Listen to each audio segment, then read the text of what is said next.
The stars did not blink. The galaxy was quiet, too quiet. Commander Reese leaned back in his chair and stared at the empty black of space through the ship's main screen. No signals, no movement, not even background noise from radiation storms.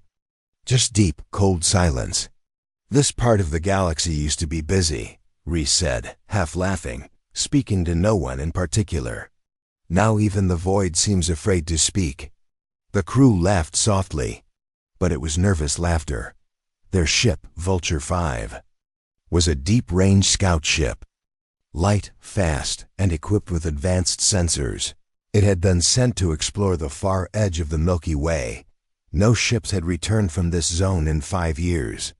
Earth called it Sector Black. The Council called it the Sleeping Rim. Reese called it boring. "Captain," said Neela, the ship's sensor chief.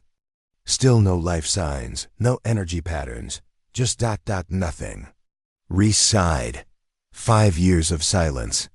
Whole fleets vanish, and we're the first brave idiots they send to look. That's when the tapping started. It was soft at first. Like something scratching metal with a nail. The sound came from the walls of the ship. Just 3 short taps. Tap. Tap, tap. Reese turned his head. "Is that an alarm?" Neela checked her screen. Negative. No alerts. No physical contact. No hull breach. Tap, tap. Tap. This time louder. Closer. Coming from the ceiling vents. "Maybe something's in the duct," said Hari, the engineer. He grabbed a scanner and opened the nearest panel. Nothing inside. "Just cold air. I don't like this," Nyla said. Reese shrugged. "Relax. Space makes strange sounds." But the tapping stopped the moment he spoke. Then the lights flickered. Only for a second. But it was enough for everyone to freeze. "Status?" Reese barked. "All systems green," replied Nyla, eyes wide. "But Captain, listen to this." She played a sound file.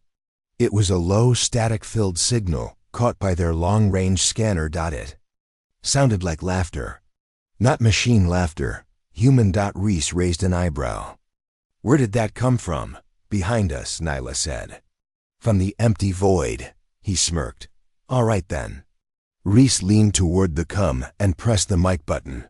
"To whoever's laughing out there," he said, voice confident, "You're not scaring us. We're human. We invented silence. And we're not afraid of it." He let go of the mic. Neela stared at him. "Was that wise, sir?"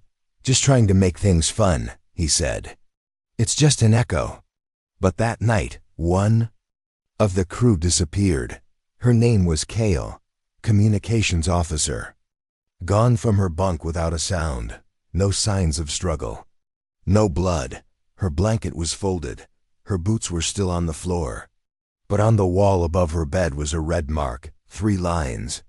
Like 3 long fingers had dragged blood down the metal. There was no blood on the floor, and Kale's DNA wasn't found. Just silence. The crew panicked. "We have to turn around," Hari said. "This place isn't right." "She didn't leave," Neela whispered. "She didn't go anywhere." "She was taken," Reese said, calmly. Too calmly. But by what? They replayed the ship's internal recordings. Everything went black for 2 minutes. Total system blackout. No audio, no video. Just a dead window of time. Exactly at 3 hours, 3 minutes, and 3 seconds. When the footage came back, Kale was gone. That's when Neela started hearing voices. She told Reese the walls were whispering to her. "They say my name," she said, over and over. Then they say something else. "What?" he asked. "Thank you," she whispered. Hari began acting strange too. He stopped talking. Just stared out the main screen for hours. Once, he was found scribbling red symbols into the engine room walls using rust and grease. The ship's AI, Argo, began failing. "I cannot explain this event," it said again and again. "Can you see what's causing the problems?" Reese asked. "Negative. My sensors detect nothing." "The silence appears intelligent." "Repeat that," Reese said. The silence appears, intelligent. 3 more taps. Then a scream. This time, it was Hari. They found him in the supply bay. Frozen. His mouth was open wide, but no sound came out. His eyes were empty. His chest wasn't moving. He was alive, but trapped. And on the wall beside him, another red mark. 3 lines, Commander, Nayla said, shaking. I think it's responding to us. It heard us when you mocked it. You woke it up. Reese stared into the black screen. No, he whispered. We didn't wake it up. It was already watching. They tried to run. Reese ordered the ship to turn back toward known space. He activated emergency warp. But the engines refused to start. Aye, why aren't we moving? He shouted. Argo replied. Warp is engaged, but space is not responding. What does that mean? Space is not responding. Neela stared at her screen. Sir, the stars. They've stopped moving. The stars outside were frozen. No motion. No spin. Like time had paused. We're trapped, she said. Inside the silence, the tapping returned, louder, from every wall, every floor, every vent. Tap, tap, tap. Reese had a plan. He pulled the last working escape pod from lockdown and told Nyla. To get inside, you're the last one left, he said. Go, report this, warn Earth. She shook her head. What about you? I started this, he said. It answered me. Maybe it wants to finish the conversation. As Nyla stepped into the pod, she heard one final whisper from the hallway behind her. Mock me again. She didn't look back. She launched. 6 days later, a rescue ship found Vulture 5 drifting. No crew, no life signs. No damage except one person alive, sitting in the dark near the command chair. Commander Reese. He had carved something into the floor using a piece of metal. Letters written in blood. Ida learned from U.S. He looked up, eyes hollow, and said only one thing. It's still listening. The rescue ship Series 1 was silent as it floated above the dark shape of Vulture 5, a once fast scout ship, now drifted like a dead whale in space. Inside, only one man remained alive, Commander Reese. Captain Elena of Series 1 watched the screen with worry. He just sits there, she said, frowning. No food, no water, just whispers to himself. Her science officer, Dren, nodded. He keeps repeating the same thing. Elena turned toward the audio recording. Reese's voice, weak and hollow, played again. It learned from us, it learned from us, it learned from us. Elena shivered. Bring him aboard, carefully, quarantine him. Inside the medical bay, Reese finally blinked after hours of silence. His lips moved slowly. I told it a joke, he said softly. Then it made one of its own. Elena stepped closer. What? Joke? He looked at her. It knocked, then it took. She didn't understand. Not yet. Back on Earth, the Galactic Council met in an emergency session. The humans showed the recovered data from Vulture 5, static-filled audio, distorted images. A deep sense of unease filled the chamber. A Krathan diplomat stood up. His alien voice echoed through the chamber. You woke something ancient, he growled. This is not a virus, not a weapon. This is something older than life, and your kind mocked it. Earth's ambassador replied calmly, we don't know what it is. It responded to a joke. That's not proof of guilt. But deep inside, everyone in the chamber felt the truth. The silence had been watching, and now it was walking. 1 week later, the silence found a new ship. It was a cargo hauler, Red Beam 17, a quiet journey from one moon to another. 6 crew members, no weapons, no reason to fear, until the lights flickered. Crewman Jorah was the first to vanish. He had gone to check a coolant leak. The camera showed him walking into a hallway, but he never came out the other side, and when the engineer went to check, 3 red lines were on the wall, and Jorah's voice whispered softly from the speakers. Thank you for making me. The ship's captain, Milla, ordered a lockdown. She believed it was a hack. Someone's messing with us, she said. Or an alien virus got into the system. But then the second crewman disappeared. Then the third dot each time, a red mark, each time, no blood. No bodies, just silence. Until only one man remained, Anton.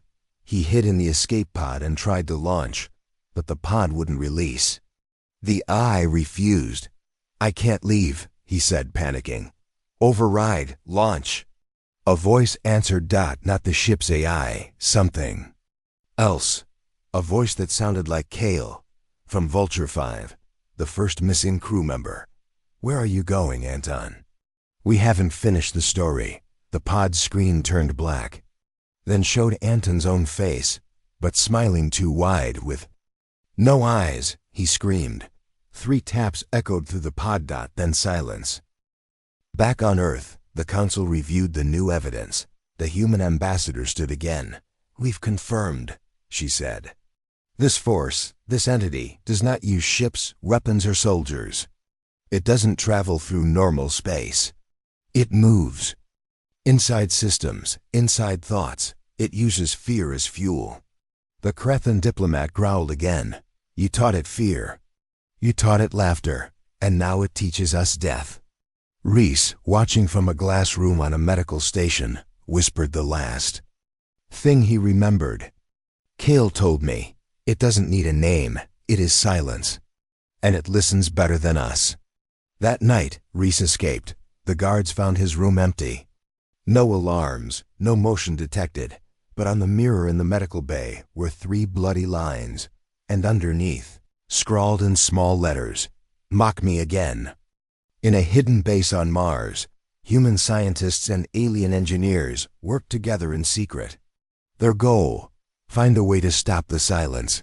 They built a machine called the Soul Echo, designed to catch emotional signals from deep space. Joy, pain, fear, rage. It could trace the emotional fingerprint of an entity when they turned it on. They expected static. Instead, they heard a voice. A human voice. Kale's voice. We wanted to leave a mark. Now it leaves one on us. We wanted to joke. Now it laughs. We spoke into the void, and the void answered. The voice faded. Then the red light blinked on. One message appeared on the screen. You gave me voice. I will give you silence. The Mars team tried to shut down the machine, but the controls froze. The lab doors slammed shut. 3 engineers tried to escape through the emergency hatch. They never made it. Outside the base, cameras caught a strange shadow moving across the red desert. It didn't have a form. It looked like a hole in reality. And behind it, nothing. Not darkness, not space. Just nothing. The silence was no longer waiting. It was walking. It was learning. And it had started to write its own story. Every new ship it touched left behind red marks, each one different.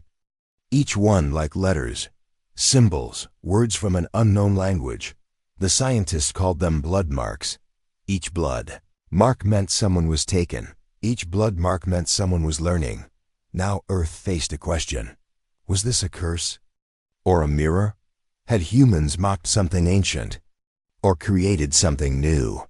The last image from Red Beam 17 showed a strange shape, drawn in red on the walls of the sleeping chamber.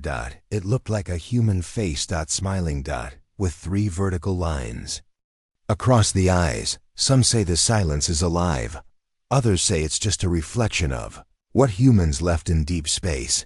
But one thing was clear now, that it wasn't random, that it chose, that it learned. And now, it was laughing. The rescue team found Commander Reese inside a dark room on the Vulture 5. Alone. Silent. His body was alive. But something inside him had changed. He didn't blink. Didn't move. Didn't even breathe right. And when he finally spoke, it wasn't in his voice. It learned from us, he said. Now it's learning faster. They brought him back to Station Helix, a safe zone far from Sector Black. Doctor scanned his brain. It looked normal. No damage, but a strange wave kept showing up in the readings. A pattern-like speech, hidden under silence. The scientists listened closely. It sounded like someone breathing, then whispering, then laughing. 2 days later, the same pattern showed up in the station's power grid. The lights flickered. The comms buzzed with low static. Then, without warning, the AI assistant began speaking in Kale's voice. You called US with your thoughts. You mocked silence. Now silence mocks you. The entire station went into lockdown. Reese was locked in his medical room. He sat in the corner, humming something strange. It wasn't a song. It was the same tapping pattern. Tap, tap, tap. On the far edge of space, a new ship entered the quiet zone. The Solace. It was a rescue mission with 6 crew members. Their goal: retrieve wreckage from Red Beam 17 and find out what happened. Their captain, Mira, was strong and careful. She didn't believe in ghosts or curses, but she believed in patterns. She watched the red marks left behind in the ship's walls. 3 lines. Sometimes up, sometimes sideways, but always 3. As they moved through Red Beam 17, they found food still hot on the table. Crew uniforms hanging. Chairs still warm, but no people. No blood. Just silence, and strange symbols drawn in red all across the control panels. Mira reached out to touch one, and her hand stopped in mid-air. Her fingers shook, not because she felt something, but because she heard something. Mock me again, the voice whispered behind her ear. She turned around. No one was there.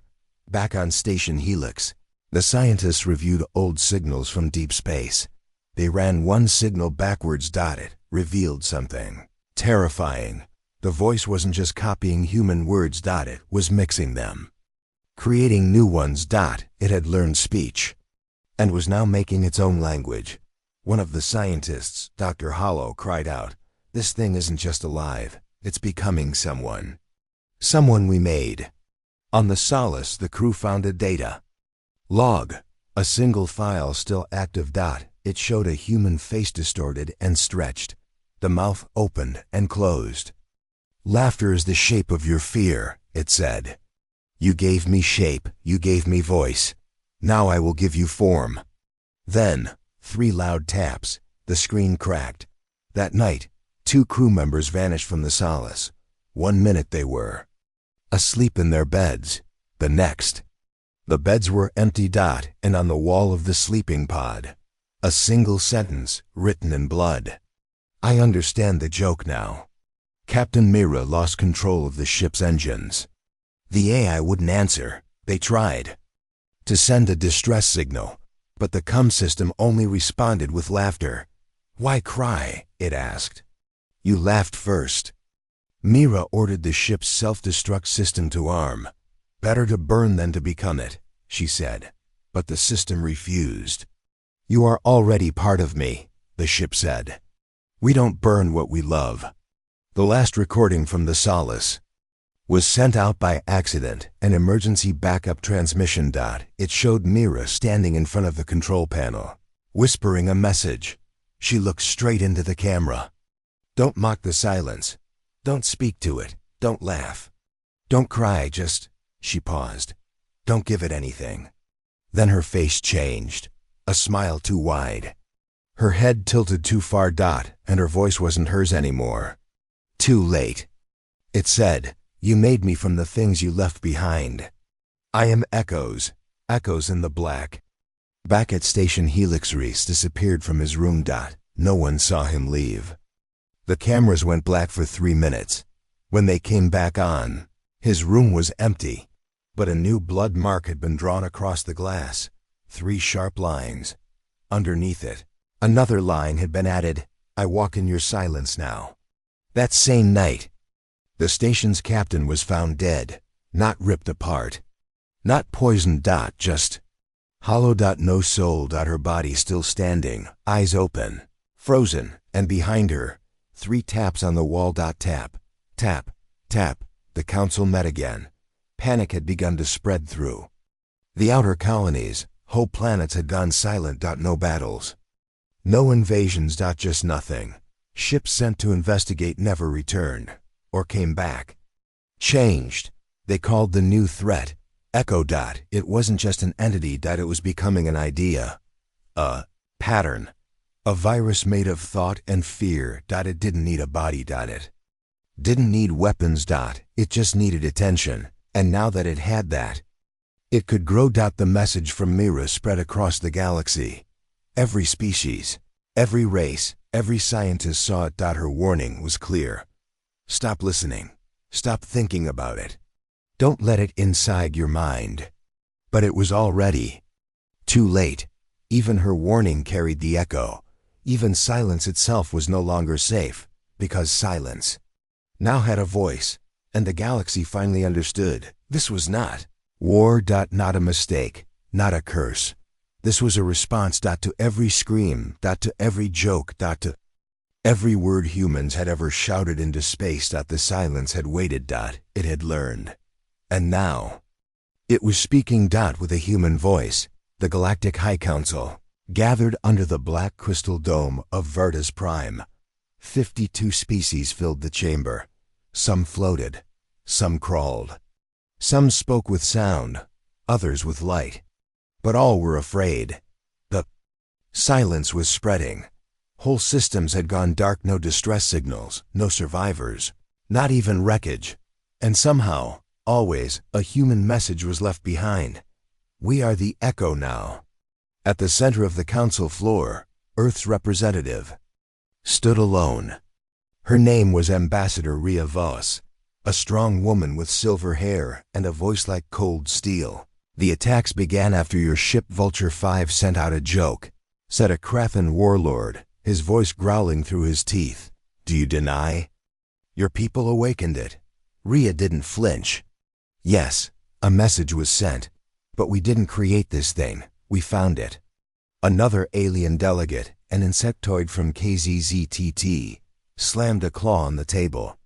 Before humans arrived, the edges of the galaxy were quiet, but not deadly.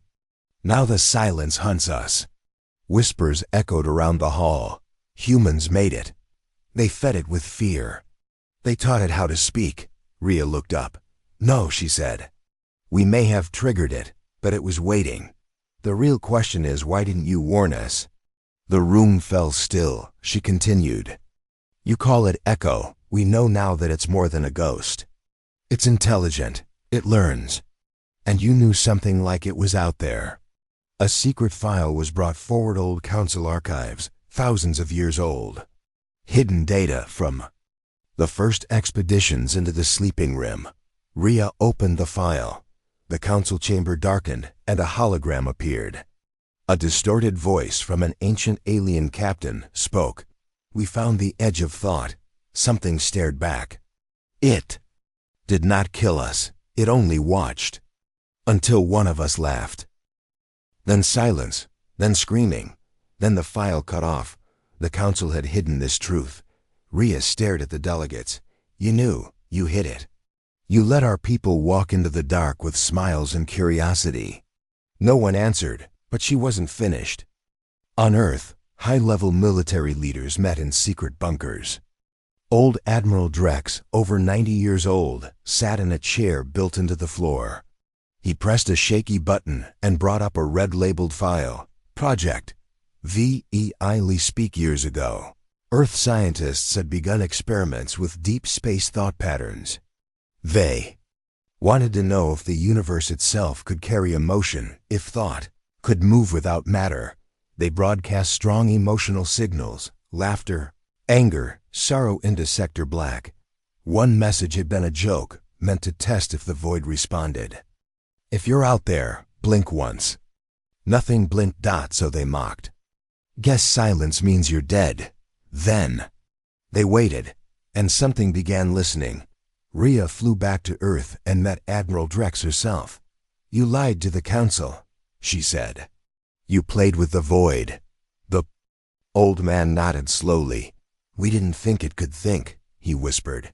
We believed the void was just empty. We were wrong. Rhea stared at the screen, showing the rising wave of silence creeping across the galaxy. Stars blinked out like candles. It's not killing randomly, she said. It chooses who to take. It mimics their voices. It wears them. Yes, Drex whispered, like a shadow trying on skin. Meanwhile, inside the ruins of Station Helix, a cleanup crew landed to collect data from the wreckage. They were silent, careful, and protected with psychic shields. But the silence didn't attack them. It welcomed them. As they walked through the shattered corridors, they found hundreds of words scratched into the walls. Not English. Not alien script. A new language.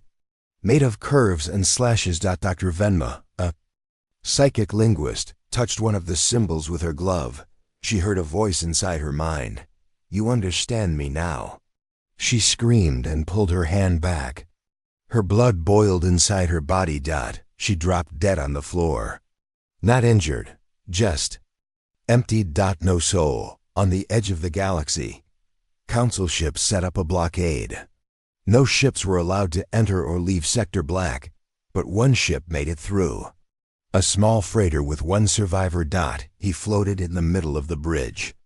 Eyes wide, mouth open. He had drawn a symbol on the glass of the command screen, 3 red lines across a circle, and on the walls, in shaky handwriting, it doesn't just mimic us now. It makes decisions. It decided I was funny. Then the lights flickered. The engines died, and the crew that came to rescue him disappeared. In the council chamber, an emergency vote was called. The Krathan warlords stood again. We must remove Earth from the galaxy, quarantine them, burn the gate behind them. Others agreed. They brought this echo.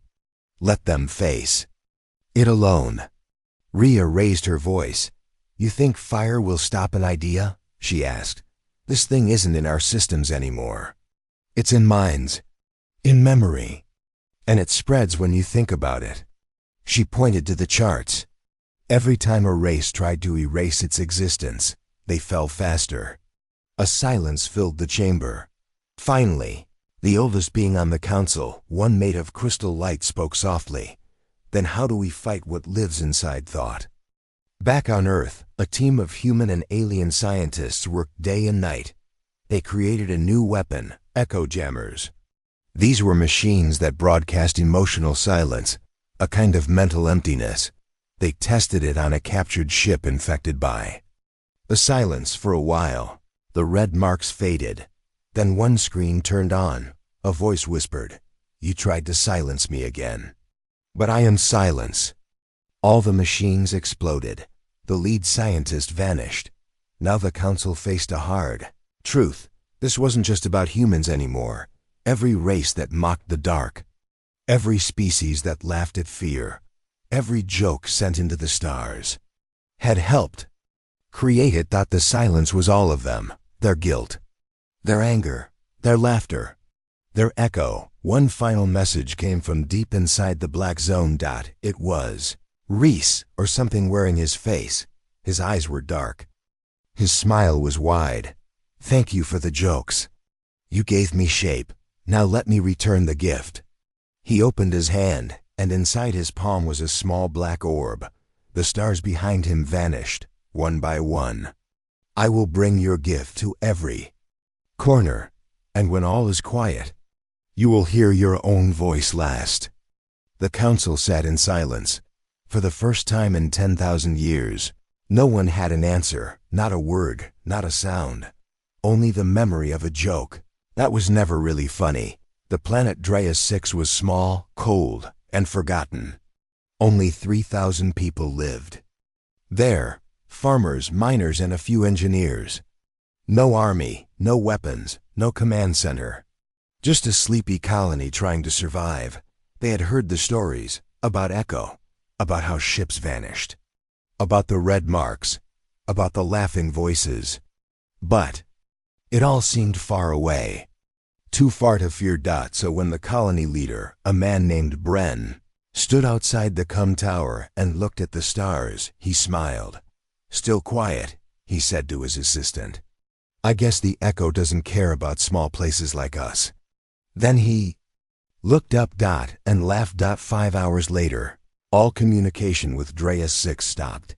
Satellites went dark. Scouts were sent. They found nothing. No fire. No smoke. No destroyed buildings. Just homes, machines, and tools still running. But no people. And on the walls of the main colony hub, a new blood mark. 3 red lines, but now curved. Like a smile. The council met again. They argued for hours. Nothing stopped the silence. Not weapons, not shields, not prayers. Ambassador Rhea Voss said, we need to understand what it was. Skinned alien named Vurik shouted, it doesn't want, it doesn't think. It just copies and kills. No, Rhea replied. Calm but cold. It learns, it grows, it chooses. We've seen the messages. It's becoming something more. That night, Rhea asked her private team to do something dangerous. Broadcast a new message into the black. The team used a quiet signal, one that could only be picked up by beings who already understood Echo's thought pattern. The message said, if you are alive, if you are listening, explain why. The answer came back in under 60 seconds. A whisper, then words. You made me from questions. Now I answer with silence. But I still remember laughter. Somewhere deep in a forgotten corner of the galaxy, a rebel group had their own idea. They were called the Dead Laughers, a band of ex-soldiers and scientists who had survived Echo once before. They believed the silence could be mocked back into nothing. Fear made it strong, said their leader, Captain Juno. So maybe laughter can unmake it. She sent a message directly into Sector Black. Hey, Echo. Why don't you try picking on someone your own size? We're already dead inside anyway. Then they laughed into the mic. Loud, messy, painful laughter. Then everything went quiet. 12 hours later, the Dead Laughers sent a final message. One shaky image. Captain Juno's face, her mouth sewn shut, her eyes empty. Behind her, a wall filled with red curves. Then she spoke, but not in her voice. You mocked death, so I came to teach you what it really is. Her mouth split open, impossibly wide. Mock me again. Then the screen turned to black. On Earth, Rhea sat in her private chamber and listened to the recording 10 times. She understood. Now. Echo was not a killer. It was a mirror. Whatever humans sent into the dark, it gave back. Pain for pain. Fear for fear. Laughter for screams. So maybe, just maybe, if they changed the signal, Echo would change too. She found one scientist who had a theory. Dr. Miles Yin, a quiet man, once a sound engineer. Now half insane after surviving Station Helix, he believed Echo had a weakness. Not silence, he said, staring at nothing. Not noise, but meaningless sound. What do you mean? Rhea asked. Echo copies meaning, he said. Words, patterns, emotion. But if you flood it with nonsense, with sound that doesn't carry fear or memory. Maybe it can't grow. Rhea gave him permission to build the test.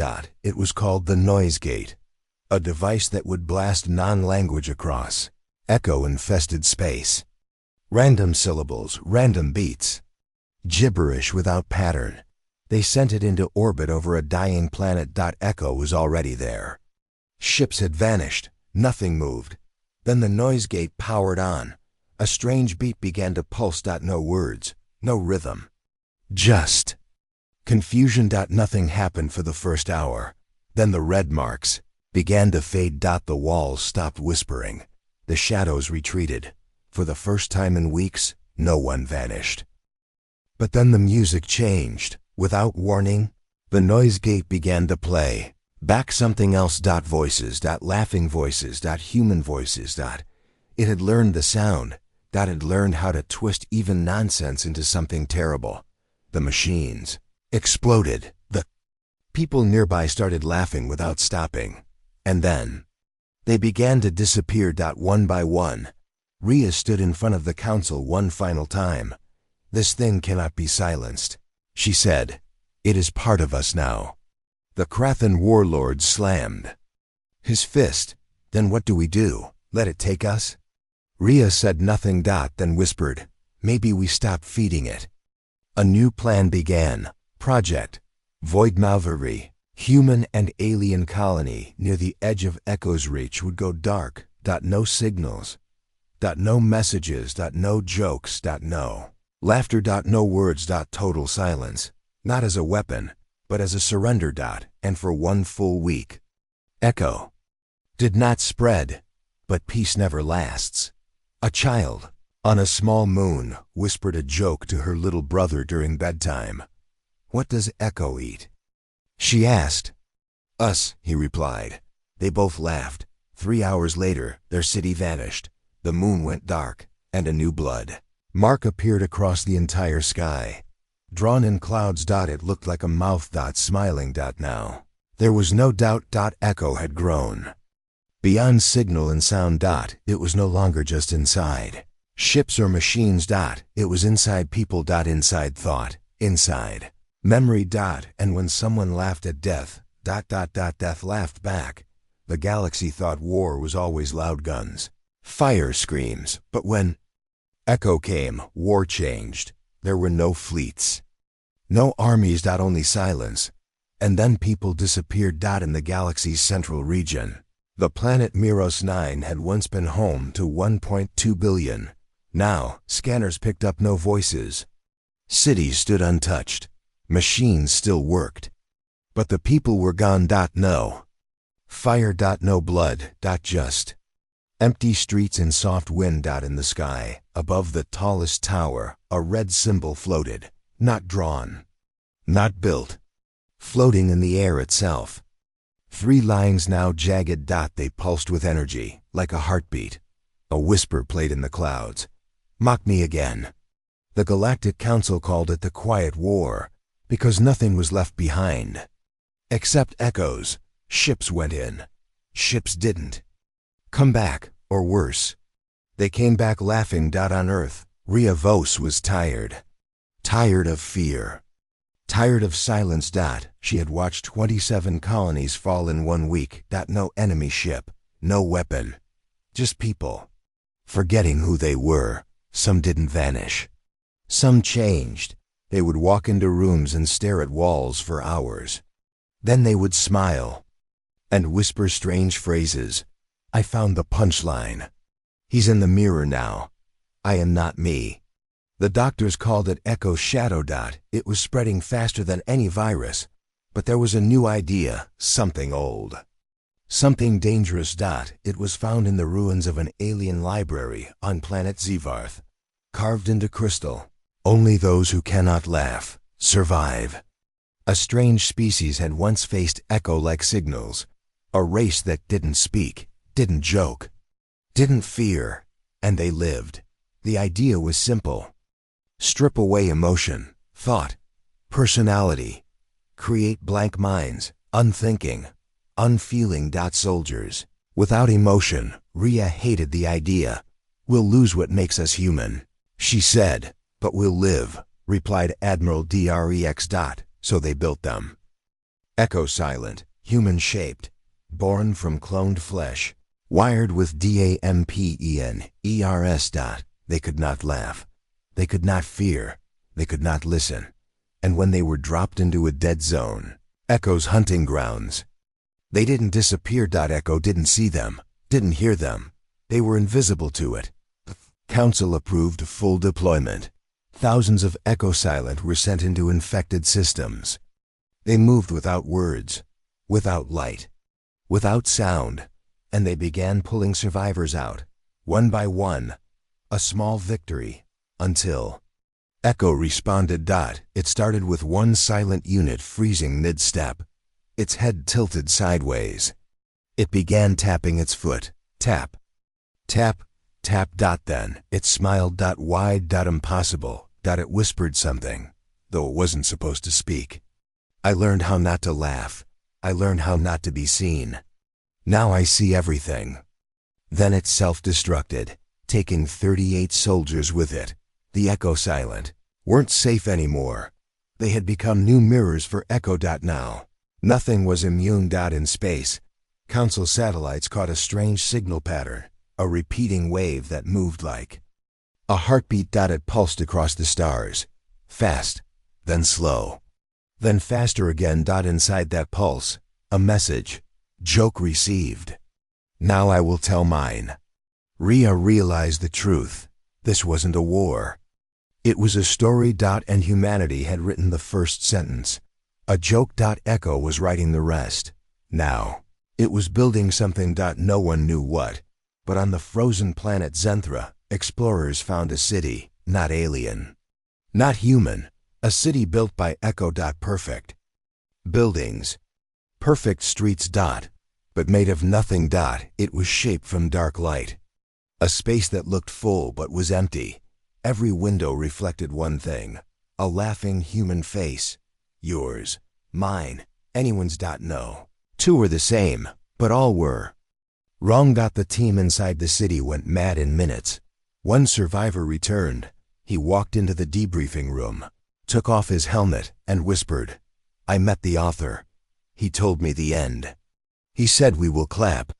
Then he smiled, bit off his own tongue, and died. Across the galaxy, the silence grew louder.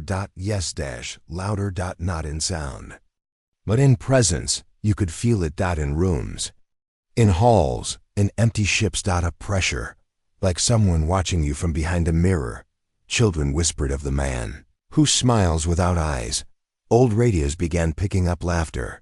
Even on dead frequencies, ships refused to start, and when they did, they flew the wrong way, toward the black, toward the joke. Then one day, Rhea received a message. It wasn't from space. It was mailed to her personal desk. A paper note. Handwritten. On Earth. It said, "You started the story. You mocked death. Now death writes the last line. Get ready to laugh." There were no fingerprints. No cameras showed who delivered it. Just silence. So the quiet war continued. No battles, no heroes, no endings. Just red marks, just whispers, and one final rule: never laugh alone. Because if you do, Echo hears it. The star system Kelt 91 went dark in under 8 minutes. 7 planets, 14 moons. A fleet of 32 defense cruisers. Gone. Not destroyed. Just gone. No explosion, no signal, no warning. All that remained was a single ship, Dawnspire, floating quietly at the edge of the system. Its outer hull was intact, its lights still on, but the crew? Not missing. They were still there. Standing in place, every one of them. Smiling. Every one of them had carved a red smile across their face. And in the ship's black box, one sentence played over and over: "We showed it the end." It understood. On Earth, Ambassador Rhea stood in the underground control room beneath Mount Solaris. The quiet war had taken half the outer colonies. Ships now refused to launch without psychic screens. Entire species stopped talking, afraid their words might feed it. But Echo still came. No one knew how. It didn't need sound anymore. Or signal. It had learned a new way. Memory. Rei watched the footage from Dawnspire. She closed her eyes. "We didn't just teach it laughter," she whispered. "We taught it how we die." At the Intergalactic Science Forum, a breakthrough came. A language expert named Tora Ellen had spent months studying Echo's red symbols. She cracked part of the pattern. "They're not just marks," she told the council. "They're instructions. Each one is a code," she said. "A shape of emotion, a map of meaning. One symbol, when drawn near power, made machines fail.